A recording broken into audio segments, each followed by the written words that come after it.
Hi friends, welcome to Devote Samayal. Please subscribe my channel for more videos. Hi friends, இன்றைக்கி என்ன ஸ்பெஷலான video பார்க்க போகிறோம் அப்படின்னா, நம்ம மார்க்கெட்டுக்கு போன டைமில் மீனெல்லாம் ரொம்ப ரேட் கம்மியாக இருந்துச்சு. சரின்ட்டு இந்த டைமில் நம்ம ப்ரான் வாங்கலான்னு சொல்லி கேட்டோம். அங்கே பார்த்தா இந்த மாதிரி நல்ல பெரிய பெரிய ப்ரானாக இருந்துச்சுங்க. சரின்ட்டு உடனே வாங்கிட்டு வந்துட்டோம். நெக்ஸ்ட்டு வந்து நம்ம அதை வாஷ் பண்ணணும். க்ளீன் பண்ணுறத பார்க்கலாம். இந்த மாதிரி க்ளீன் பண்ணிட்டு அதில் வந்து சால்ட்டு போட்டு லைட்டாக மஞ்சத்தூள் போட்டு நல்லா மிக்ஸ் பண்ணி வாஷ் பண்ணி எடுத்து வச்சுக்கணும். ஃப்ரெண்ட்ஸ், இந்த ப்ரானை வந்து நீங்கள் ஆல்ரெடி நிறைய மெத்தடில் சமைச்சிருப்பீங்க. பட் இன்றைக்கி வந்து இந்த மெத்தடில் சமைச்சு பாருங்கள். வேறு லெவல் டேஸ்ட்டாக இருக்கும். இது மாதிரி ஒன்ஸ் நீங்கள் சமைச்சிட்டிங்கன்னா எப்போதுமே இது மாதிரி தான் சமைப்பீங்க. அந்த மாதிரி டேஸ்ட்டாக இருக்கும்.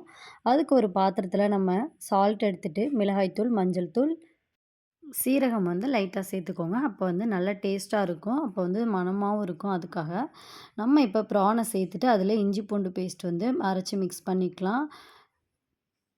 இந்த மாதிரி நல்லா மிக்ஸ் பண்ணி விடணுங்க. மிளகாய்த்தூள் பத்தலைன்னா ஆட் பண்ணிக்கோங்க. இந்த மாதிரி மிக்ஸ் பண்ணி வச்சுட்டு ஒரு 15 மினிட்ஸ் வந்து நம்ம ஃப்ரிட்ஜில் வச்சாலும் ஓகே, இல்லை வெளியிலேயே நம்ம வந்து வச்சுருந்தாலும் அது வந்து நல்லா ஊறிடும். ஸோ அதுக்கப்புறம் இந்த மாதிரி பாத்திரத்தில் நம்ம சமைக்க ஆரம்பிக்கலாம். இதில் வந்து நம்ம பட்டை, கிராம்பு வந்து லைட்டாக சேர்த்துக்கோங்க. நெக்ஸ்ட்டு தேவையான அளவு வெங்காயம், தக்காளி, பச்சை மிளகாய் கட் பண்ணி வச்சுக்கோங்க. அதையும் இப்போ நம்ம வந்து கொஞ்சம் கொஞ்சமாக சேர்த்து மிக்ஸ் பண்ணிட்டு இருக்கலாம்.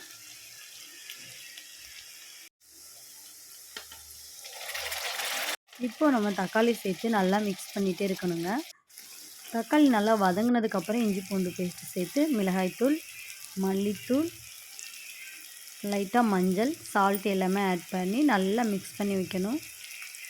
நல்லா மிக்ஸ் பண்ணியாச்சுன்னா இந்த மாதிரி கிரேவி மாதிரி வேகணும்.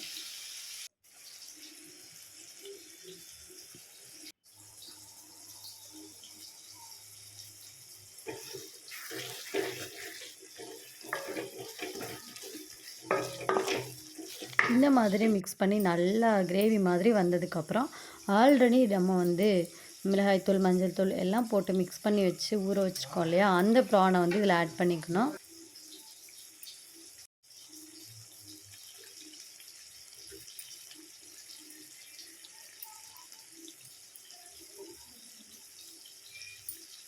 மிக்ஸ் பண்ணி நல்லா வச்சுட்டு அதுக்கப்புறம் நம்ம ப்ரான் வேகிற வரைக்கும் குக் பண்ணிடலாம். அதுக்கப்புறம் பார்த்தா இந்த மாதிரி லைட்டாக தண்ணி வேணும் அப்படின்னா ஆட் பண்ணிட்டோம்னா செம்மையான கிரேவி ரெடியாக இருங்க. இந்த மாதிரி கிரேவி ஆனதுக்கப்புறம் நம்ம எடுத்து சாப்பிட்டா வேறு லெவல் டேஸ்ட்டாக இருந்துச்சுங்க. நீங்களே இதை ஒரு முறை ட்ரை பண்ணி பார்த்துட்டு எப்படி இருந்துச்சுன்னு கமெண்ட் பண்ணுங்கள்.